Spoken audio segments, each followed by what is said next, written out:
Bonjour à tous, c'est Stéphanie, bienvenue dans cette nouvelle vidéo tuto tricot pas à pas.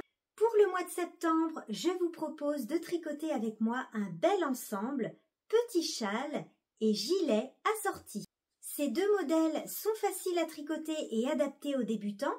Je vous propose donc les deux tutos dans deux vidéos différentes. Et là, vous êtes sur la vidéo tuto du châle. Ce petit châle que vous allez pouvoir tricoter plus ou moins grand en fonction des pelotes que vous aurez est simple à tricoter et plutôt reposant.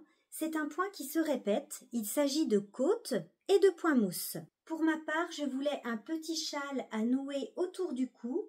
J'ai donc utilisé une seule pelote de Silky Lace et ma version mesure 1,50 m de large par 32 cm de hauteur au niveau de la maille centrale.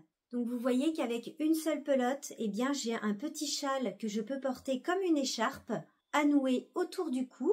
Mais si vous le souhaitez, vous pouvez tout à fait tricoter un châle plus grand en utilisant deux pelotes par exemple. Cette laine contient de la soie, elle est très douce et fluide, parfaite pour ce petit châle. Je vous indique le lien direct vers la laine dans la description de la vidéo. Je l'ai tricoté avec des aiguilles de 3,5 mm.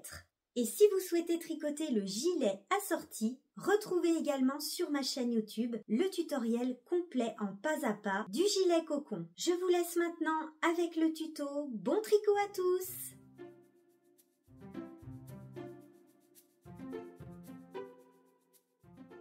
On commence par monter les mailles de notre petit châle avec un fil de Silky Lace de Katia et des aiguilles de 3,5 mm. Alors vous pouvez tout à fait utiliser des aiguilles droites si vous le souhaitez. Moi j'utilise des aiguilles circulaires avec un câble de 80 ou encore 100 cm.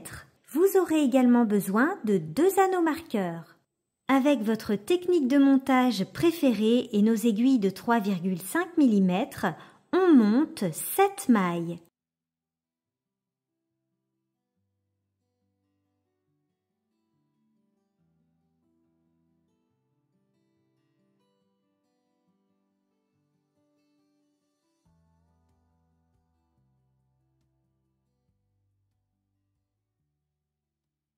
Ce châle est une répétition de 10 rangs.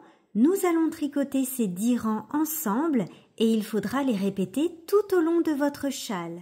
Rang numéro 1 sur l'endroit, on commence par une augmentation barrée dans notre première maille. Pour cela, on la tricote par le brin avant et sans lâcher la maille, on la tricote à nouveau par le brin arrière. 2 mailles endroits. On arrive au niveau de notre maille centrale, on fait une augmentation intercalaire à droite. On récupère le brin qui se trouve entre nos 2 mailles, on le place sur l'aiguille de gauche comme ceci et on vient le tricoter par le brin avant. On place un marqueur pour la maille centrale, on tricote notre maille centrale à l'endroit.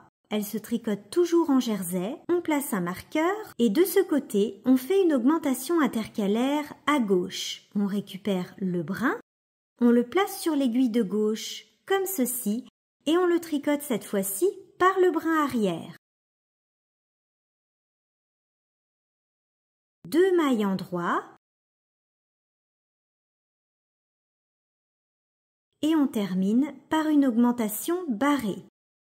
On tricote la dernière maille par le brin avant et sans lâcher, on la tricote à nouveau par le brin arrière. Sur ce premier rang, nous avons donc fait 4 augmentations au total. Rang numéro 2 sur l'envers, on commence par une augmentation barrée.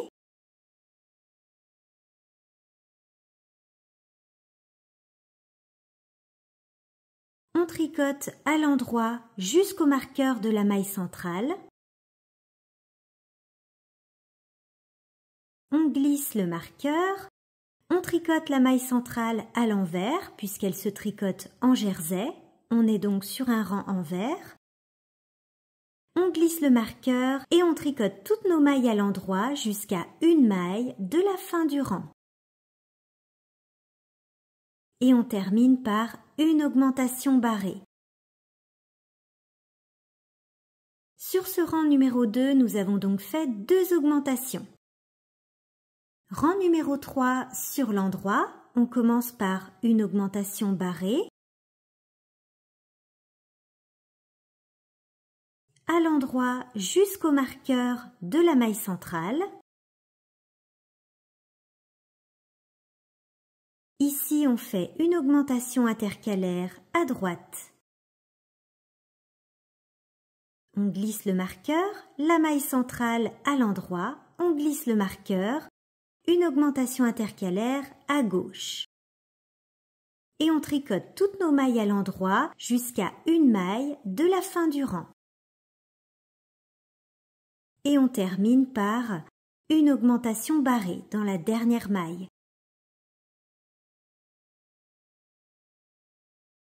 Rang numéro 4 sur l'envers, on commence toujours par une augmentation barrée.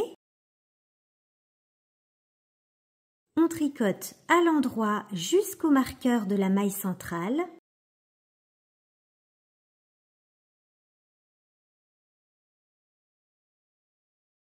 On glisse le marqueur, une maille envers, donc la maille centrale.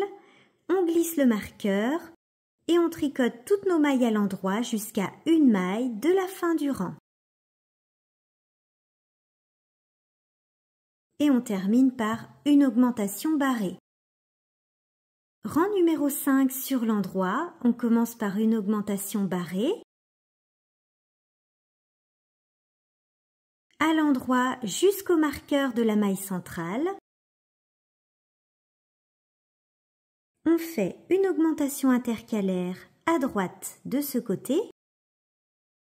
On glisse le marqueur, la maille centrale à l'endroit. On glisse le marqueur et une augmentation intercalaire à gauche de ce côté. Et on tricote toutes les mailles à l'endroit jusqu'à une maille de la fin du rang. Et on termine par une augmentation barrée.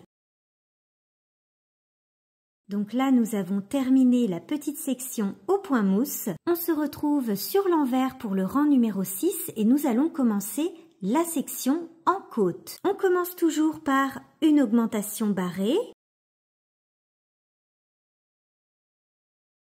On tricote en côte jusqu'au marqueur de la maille centrale, une maille en droit, une maille envers et on répète.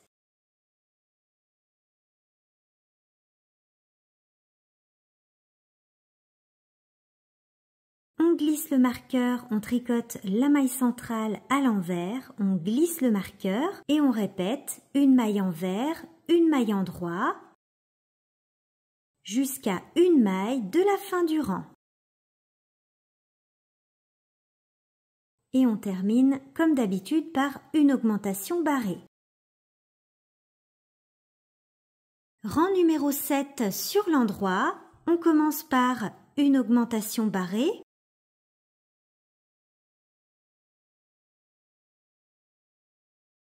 On tricote en côte en suivant le sens des côtes.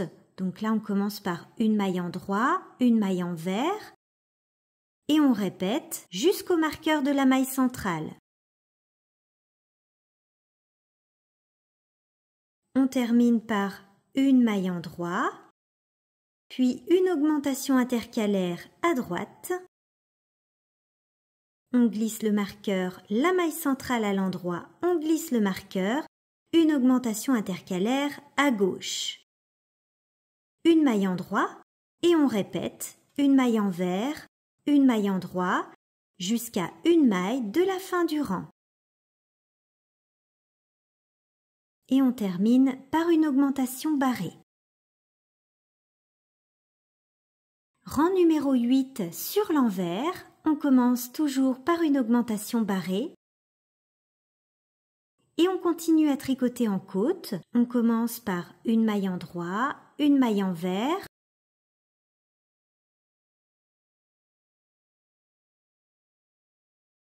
On glisse le marqueur, on tricote notre maille centrale à l'envers. On glisse le marqueur, une maille en droit, et on répète une maille envers, une maille endroit jusqu'à une maille de la fin du rang. Et on termine par une augmentation barrée. Rang numéro 9 sur l'endroit, on commence par une augmentation barrée. On répète une maille endroit, une maille envers.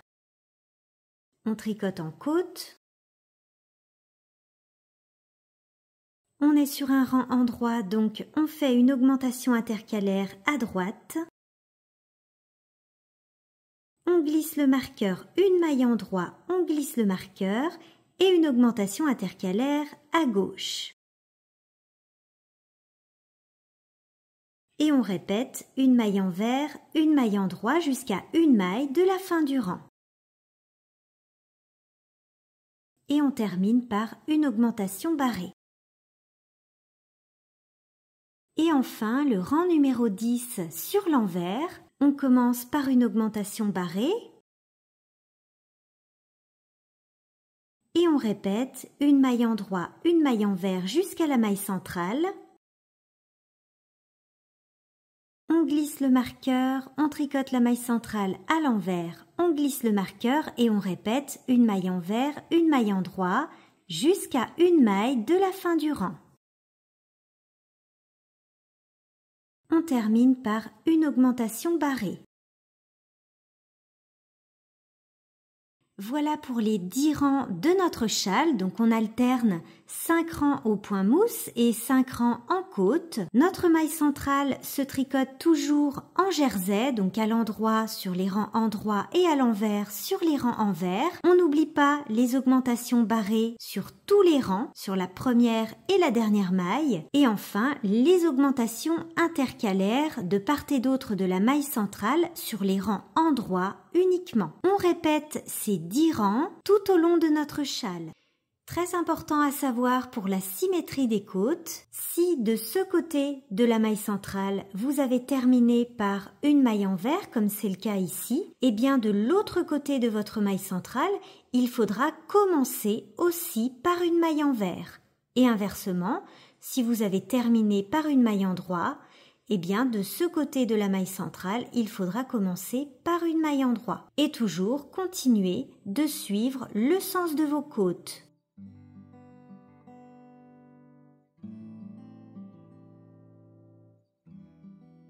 Vous répétez ces 10 rangs jusqu'à obtenir la hauteur que vous souhaitez pour votre châle ou bien jusqu'à avoir pratiquement terminé votre pelote. Pour ma part, j'ai donc utilisé une seule pelote de Silky Lace. J'ai fait 9 répétitions du motif. Mon châle mesure 30 cm de hauteur au niveau de la maille centrale. Et j'ai terminé par une petite bordure au point mousse. J'ai donc fait 8 rangs au total pour cette bordure.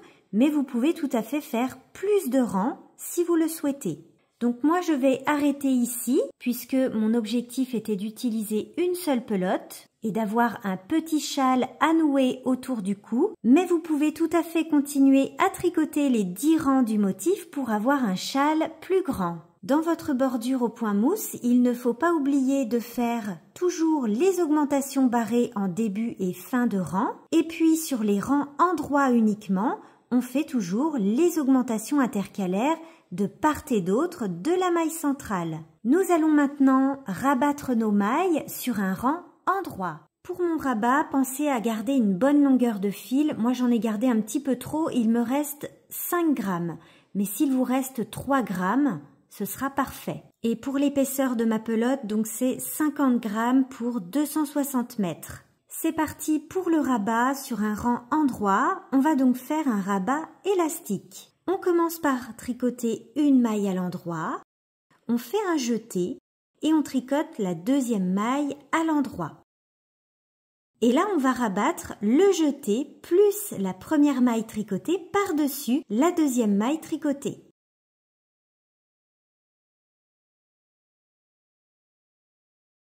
Et on recommence un jeté, une maille endroit,